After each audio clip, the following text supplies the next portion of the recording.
नमस्कार दोस्तों, आप सबका स्वागत है हमारे चैनल एस्ट्रोवर्ड में। अगर आपने हमारे चैनल को अब तक सब्सक्राइब नहीं किया है तो अभी सब्सक्राइब करें। दोस्तों सबसे पहले आप इस वीडियो को लाइक कर दीजिए, क्योंकि बाद में आप लाइक करना भूल जाते हैं। तो प्लीज इस वीडियो को लाइक कर दीजिए। तो चलिए शुरू करते हैं आज का वीडियो।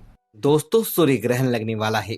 साल का आखिरी चंद्र ग्रहण अभी अभी पूर्ण हुआ है। अब दिसंबर माह में यानी कि माह शेष के पहले, जिसे हम अघन मास भी कहते हैं, इसमें कृष्ण पक्ष की अमावस्या तिथि सोमवार या अमावस्या के दिन 14 दिसंबर को आखिरी सूर्य ग्रहण घटित होने जा रहा है।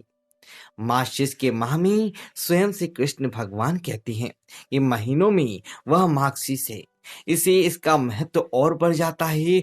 और जिस गीता को समस्त व्यक्ति ने अपने जीवन का दर्शन माना है, जिस गीता को सभी ने अपने जीवन का सार माना है, उस गीता का ज्ञान मान्यताओं के अनुसार भगवान श्री कृष्ण ने इसी मार्गशीर्ष माह में पूरे विश्व को दिया था।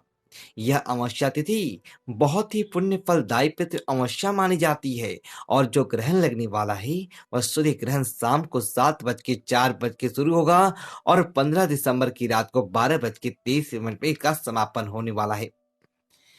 यह ग्रहण भारत समेत Saudi Arab, Qatar, Sumatra, Malaysia, Oman, Singapore, northern Maldives, Sri Lanka, Borneo और आदि में दिखाई देगा। पूर्ण सूर्य ग्रहण होगा। और कोई भी ग्रहण हो, इसे शुभ घटना के रूप में देखा जाता है। और ग्रहण काल में सूतक का प्रचार किया जाता है। इस दौरान सूतक काल में कोई भी कार्य नहीं करना चाहिए और सूर्य ग्रहण के 12 घंटे पहले सूतक लग जाता है। मार्गशीर्ष अमावस्या है और इस तिथि को पितृ अमावस्या भी कहते हैं। और कहते हैं कि देवताओं से पहले हमेशा अपने पूर्वजों को, अपने पितरों को प्रसन्न करना चाहिए। इसलिए इस दिन पितृ को याद किया जाता है। जिस प्रकार से आप साथ में पितृ अमावस्या मनाते हैं, इसी प्रकार से यह बहुत बड़ी अमावस्या होती है। खासकर जिन जातकों की कुंडली में पितृ दोष, जिनकी कुंडली में संतान प्राप्ति के लक्षण न दिखाई देते हों, भाग्य स्थान में राहु नीच का हो, इस प्रकार के प्रीत योग वाले जातकों को इस अमावस्या का उपवास रखना चाहिए। इस उपवास को रखने से मनवांछित फलों की प्राप्ति होती है। और कहा गया है कि इस अमावस्या के उपवास से न केवल पितृगण, बल्कि ब्रह्मा, इंद्र, रुद्र, अश्वनी कुमार, सूर्य, अग्नि, पशु पक्षी सहित सब भूत प्राणियों की तृप्ति होती है। इस दिन पितृ के निमित्त धूप ध्यान करना चाहिए। गाय के गोबर से कंडली योग निपण करने से गुड़ और घी और खीर से अपने पितरों को धूप अर्पित कीजिए। उनके नाम का दान करें, ब्राह्मण को भोजन कराएं। और इस दिन पितरों का दर्पण करने से उनकी आत्मा को मुक्ति मिलती है। कुंडली में मौजूद पितृदोष खत्म होते हैं। शाम के समय पितृ को याद करते हुए घर के ईशान कोण में यानी कि north east corner of the house में एक दीपक सर जला चढ़ाइए। ऐसा करने से सिर्फ पितृ ही नहीं, बल्कि लक्ष्मी माता भी प्रसन्न होती है। और जो दिया आप जलाएंगे वो थोड़ी सी केसर उसमें डाल लीजिए। केसर नहीं है तो एक चुटकी हल्दी डाल दीजिए और रुई के स्थान पर लाल कलावती की पाती का प्रयोग करें। ऐसा करने से घर में सकारात्मक ऊर्जा का वास होता है। नौकरी हो, व्यवसाय में तरक्की होती है। और प्रत्येक अमावस्या की भांति मार्गशीर्ष की अमावस्या पर भी पितृतर्पण जरूर करना चाहिए। इस दिन आप जो भी काम करती हैं, पूजा पाठ करती हैं, पितृ की नियमित आत्मा को शांति मिलती है, उनका आशीर्वाद प्राप्त होता है। चाहे आप पिंडदान कीजिए, चाहे तर्पण कीजिए, या फिर व्रत रख के आप उनका पूजन कीजिए। कुछ ना हो सके तो दक्षिण मुखी होकर एक लोटा जल अपने पितृ के नाम का ओम सर्वविद पितरो नमः नमः ये बोलते हुए घर में धूप जलाइए। दोस्तों आप देखेंगे बहुत सारी समस्याओं का अंत होगा, जीवन में सुख समृद्धि आएगा। और बताने की जरूरत ही नहीं है कि सोमवती अमावस्या है। सोमवती अमावस्या का क्या महत्व है। स्नान हो, दान हो, सभी के लिए सोमवार का दिन वैसे भी भगवान शिव का माना जाता है। और इस दिन अमावस्या आ जाए तो चमत्कारी बन जाता है। इस दिन विवाहित स्त्रियां अपने पति की लंबी आयु के लिए व्रत भी रखती है। और पितृदोष, काल सर्प दोष के निवारण के लिए भी पूजन किया जाता है। जो भी करते हैं बिगड़े काम बनते हैं। और महाकाल यानी शिव की पूजा करनी चाहिए। शिवलिंग पर कच्चे दूध, दही, इसे आपको अभिषेक करना चाहिए। कुछ ना हो तो ओम नमः शिवाय, ओम नमः शिवाय, ओम नमः शिवाय ऐसा बोलते हुए आपको एक लोटा जल कम से कम शिवलिंग पर जरूर अर्पित करना चाहिए। आप देखेंगे आपके सारे बिगड़े काम बनते चले जाते हैं, गरीबी दूर हो जाती है। इस दिन आपको पेड़ पौधों की भी पूजा करनी चाहिए। तुलसी का विशेष स्थान है हमारे जीवन में। तुलसी माँ की 108 परिक्रमा इस दिन शाम के समय में दीपक जलाकर करती है। अमावस्या तिथि है, लक्ष्मी महालक्ष्मी की तिथि है, तो आप करने से आपके जीवन में धन संपत्ति का वास तो होता ही है, साथ ही किसी भी प्रकार की घर में नकारात्मक ऊर्जा हो वो दूर होती है, सकारात्मक ऊर्जा का वास होता है और साथ ही साथ माता लक्ष्मी आपके घर पधारती है। ऐसे तुलसी ही नहीं, कल्प वृक्ष यानी कि इस दिन पीपल के वृक्ष की पूजा कर परिक्रमा करने से भी घर से दरिद्रता दूर होती है। पीपल में सभी देवी देवताओं का वास किया गया है। परिक्रमा करने से भी पूजित हो जाती हैं, मान सम्मान की प्राप्ति होती है, अपार सुख संपत्ति की प्राप्ति होती है। पीपल भी ना मिले तो गौ की परिक्रमा करें, गौ का पूजन करें, गौ को भोजन कराएं। चींटियों को आटा डाली। चींटियों में भगवान विष्णु का वास बताया गया है और इनको आटा डालने से हर प्रकार के संकट से मुक्ति मिलती है। हर रोग, आप चींटियों को चना मछलियों का आटा डालती हैं तो राहु केतु के दुष्प्रभाव से भी मुक्ति मिलती है। सोमवती अमावस्या है। इस दिन गरीब हो, जरूरतमंद हो, भोजन हो, कंबल हो, ठंड का समय है, दान करें। और भगवान शिव की वहां नंदी को अगर कहीं से दिखते हैं आपको तो हरा चढ़ा इस दिन खिलाना चाहिए। इससे एक तो शनि दोष का प्रभाव कम होता है, पितृ की आत्मा को शांति मिलती है और घर में सुख समृद्धि का वास होता है। दोस्तों, इस ग्रहण के बाद 15 दिसंबर को धनु संक्रांति भी है, जब सूर्य देव मंगलवार के दिन धनु राशि में प्रवेश कर जाएंगे और इस राशि में 14 जनवरी यानी मकर संक्रांति तक रहने वाले हैं।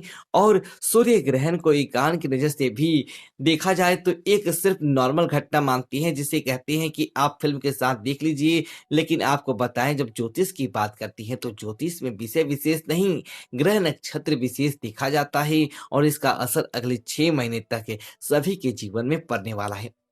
दोस्तों, सावधानियां लास्ट ईयर मैंने बताया था जब पूर्ण सूर्य ग्रहण हुआ था, आने वाला वर्ष कितना खतरनाक होने वाला है। और देखिए, सभी ज्योतिषों ने बताया था इस चीज को, ये कैलकुलेशन होता है ज्योतिष में कि खतरनाक साल है और कोरोना ने किस तरह से पूरे विश्व को थल पथल किया है। आने वाले साल के बारे में बहुत असर पड़ेगा, आपको बताऊंगा। और सावधानियां रहें, बुराई नहीं है, सावधानी रखने में छोटे छोटे उपाय किया करें। इस दिन मंदिरों के कपाट जब सूतक लगता है तो बंद किए जाती हैं और ग्रहण के शुभ प्रभाव से बचने के लिए गंगा आदि पवित्र नदियों में डुबकी लगाई जाती है। मंगल अनुष्ठान नहीं होते हैं और जब ग्रहण समाप्त हो जाता है तो गंगा जल से घरों और मंदिरों और मूर्तियों को शुद्ध किया जाता है, ताकि ग्रहण के शुभ छाया से सारा घर दूर रहे। और दोस्तों, विशेषकर गर्भवती महिलाओं को ध्यान रखना चाहिए, घर से बाहर नहीं निकलना चाहिए, चाकू छुरी नुकीले चीजें का प्रयोग नहीं करना चाहिए, नहीं तो किसी का सीधा असर गर्भ में पल रहे शिशु पर जरूर पड़ता है। सूर्य ग्रहण के पास स्नान दान और मंत्र जाप स्नान करना विशेष लाभकारी होता है। इस दिन आपको सुबह सुबह उठकर किसी भी पवित्र नदी, तालाब, कुंड में स्नान करना चाहिए और फिर सूर्य देव को 1 लोटा जल अर्पित करना चाहिए। स्नान के जल में थोड़ी सी काले तिल हो सके या काले तिल रगड़ के अपने शरीर पर स्नान करिए, उसका पेस्ट बनाकर शरीर पर रगड़ कर स्नान कर लीजिए और सूर्य देव को अर्घ जरूर दे। स्नान के बाद बहते हुए जल में थोड़े से काले तिल प्रभावित करें और वहीं खड़े होकर के गायत्री मंत्र ओम भूर्भुवः तत्सवितुर्वरेण्यं भर्गो दिवस धीमहि धियो यो न प्रचोदयात्, इसका जप करें। जो लोग भी व्रत करना चाहते हैं, या व्रत महापुण्यदायी व्रत होता है, और जो लोग भी इसमें जल भी विग्रहण नहीं किया जाता, नहीं रह सकते थोड़े से फल फूल दूध आदि पे, तो आप रह सकते हैं। और पूजा पाठ के बाद भोजन और वस्त्र आदि का या सीधा जिसे कहते हैं वह किसी जरूरतमंद व्यक्ति या ब्राह्मण को जरूर दान करें। इस दिन अगर आप सत्यनारायण भगवान की पूजा भी कर सकते हैं, श्री सत्यनारायण भगवान की देवी लक्ष्मी का चित्र रखकर विधिवत तरीके से पूजा करें और पंजीरी हुआ, हलवा हुआ, जो भी आपकी इच्छा हो भोग लगाएं, श्री सत्यनारायण का पाठ करें और आरती करके श्रद्धालुओं के बीच प्रसाद बांटना चाहिए।